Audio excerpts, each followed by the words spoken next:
مەلزەمە فرۆشەکان دەڵێن یوتیوب بازاری مەلزەمەی نەهێشتووە و ئەمڕۆژ جارێکی دیکە قوتابیانی پۆلی 12 گرت بوونەوە. سڵاوتان لەبێت. قوتابیانی پۆلی 12 ئامادەی کۆڵ نادەن لە ناڕەزایەتی و گرتبوونەوە و ئەمڕۆژ جارێکی دیکە لە زۆربەی شارەکانی هەرێم دەنگیان هەڵبڕی و داوا دەکەن وانەی کوردی و عەرەبی ئارەزومەندانە بێت. هەروەها کە مەنهەجی خوێندن کەم ناکرێتەوە وادەی ئەنجامدانی تاقیکردنەوەکان درێژ بکرێتەوە. سۆزە عوسمان یەکێک لە قوتابیەکانی گرتبوونەوەکەی کەلارە و بە 964 وت پەروەردە فشار لە مامۆستا و قوتابیان دەکات مەنهەج تەواو بکەن. ئەمەش ناکرێت چونکە کاتێکی کەم ماوە بۆ تاقیکردنەوە. قوتابیانی پۆلی 12 ماوەیەکە لە شار و شارۆچکەکانی کوردستان گرتبوونەوەیان دەست پێ کردووە و داواکاری سەرەکی ئەوەیان هەیە وادەی ئەنجامدانی تاقیکردنەوەکانی کۆتایی درێژ بکرێتەوە و کاتێکی باشتریان پێ بدەن. هەروەها وانەکانی کوردی و عەرەبی بکرێتە ئارەزومەندانە. لەسەر داوای 964 بەڕێوەبەری پەروەردەی گشتی لە سلێمانی لەگەڵ قوتابیان ناڕەزایەکان کۆبووە و ڕایگەیاند داواکاریەکانیان دەگەیەنە وەزارەتی پەروەردە و دواتر بڕیاری لەسەر دەدرێت.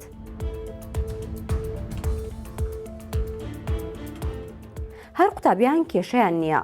خوێندنی ئۆنلاین و سۆشیال میدیا بازاری مەرزەمە فرۆشەکانی لای قەڵاشی نەهێشتووە وەک خۆیان دەڵێن ماوەی 2 ساڵە ئیشی مەلزەمە نەماوە. مامۆستا مەحموود ئەحمەد مامۆستای گرێبەستە و مەلزەمە فرۆشە بۆ 964 وتی بە بۆنەی یوتیوب ئیشی مەلزەمە 2 ساڵە نەماوە بەگشتی خراپە. بازارەکە ئەگەر پێشتر بای 50,000 مان بفرۆشتایە ئێستا 10,000. جاران قوتابی زیاتر مەرزەمەی بەکاردەهێنا وانەکان کورت کرابوونەوە. بەڵام ئێستا یوتیوبە حیاتەکە و سۆشیال میدیا پڕن لەو مامۆستانەی وانە دەڵێنەوە بە ئۆنلاین و هیچ پێویستێکیان بە مەلزەمە نەماوە. دوکانەکانیان پڕ بۆ لە شمەک و بەیانی کە چوون دوکانەکانیان کردوتەوە سفتاحی یەکەم فرۆشتن بکەن دەبینن تەنیا ڕەفەکانیان ماوەتەوە. ئەمە حاڵی چەند دوکاندارێکی بازاری داونتاون بوو کە کاڵا و کەلوپەلی دوکانەکانیان بردراوە. کۆمەڵێک لە دوکاندارانی داونتاون لە شاری هەولێر گربوونەوە بەهۆی بردنی کەلوپەلەکانی دوکانەکانیان. کۆدۆ سەرباز یەکێک لەو دوکاندارانەیە و بە 964 وت دوێنێ شەو کۆمپانیاکە هەڵساوە بە بردنی کەلوپەلی زیاتر لە 11 دوکاندار بەبێ هیچ ئاگادارکردنەوەیەک بۆ خاوەن دوکانەکان. وتیشی ئەمە چەندەم جارە کێشەمان بۆ دروست دەکەن، جارێک بە ناوی تەجاوز و جارێک بە ناوی نەدانی کرێ. داوا دەکەین ئەم دوکانانە لە کۆمپانیاکە وەربگرێتەوە بدرێت بە حکومەت. لەسەر ئەو کێشەیە ئارام ڕەسوڵ سەرۆکی شارەوانی یەک بە 964 وت دوور و نزیک پەیوەندیمان بەو کێشەیەوە نییە و تیمەکانی ئەوان دەستکاری ئەو کەلوپەلانەیان نەکردووە.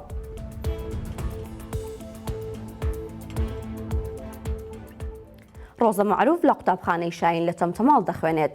ساڵانە لە ڕۆژی لەدایکبوونی نەمام دەچێنێت و لای خۆیەوە کردوێتی بە کولتور و ئەم ساڵیش بۆ یادی 10 ساڵەی دەنەمامی گوڵی چاند.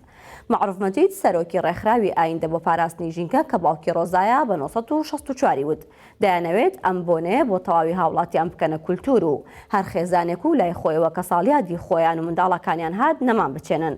دەژڵێت من پەیمانم داوە بۆ هەر ساڵێکی تەمەنی کچەکەم نەمامێک بڕوێنم بۆ ئەم 10 ساڵی تەمەنیشی دەنەمامم بۆ چاندووە.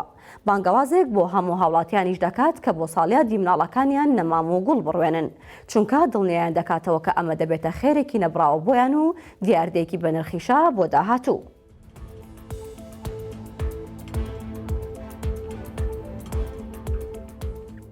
وەک دەزانین و بیستومانە هەمیشە جەنگ ماڵوێرانی و کاولێتی بە دوای خۆیان دەهێنێت و نزیکەی 40 ڕۆژە جەنگی نێوان ئەمریکا و ئیسرائیل و ئێران درێژەی هەیە و بەردەوام بووە و لە ماوەی ئەم 40 ڕۆژەدا ئەمڕۆ پارێزگاری تاران بڵاوی کردوتەوە کە 40,000 یەکەی نیشتەجێ بوون ڕووخاون و یاخود بڵێن زیانیان پێگەیشتووە.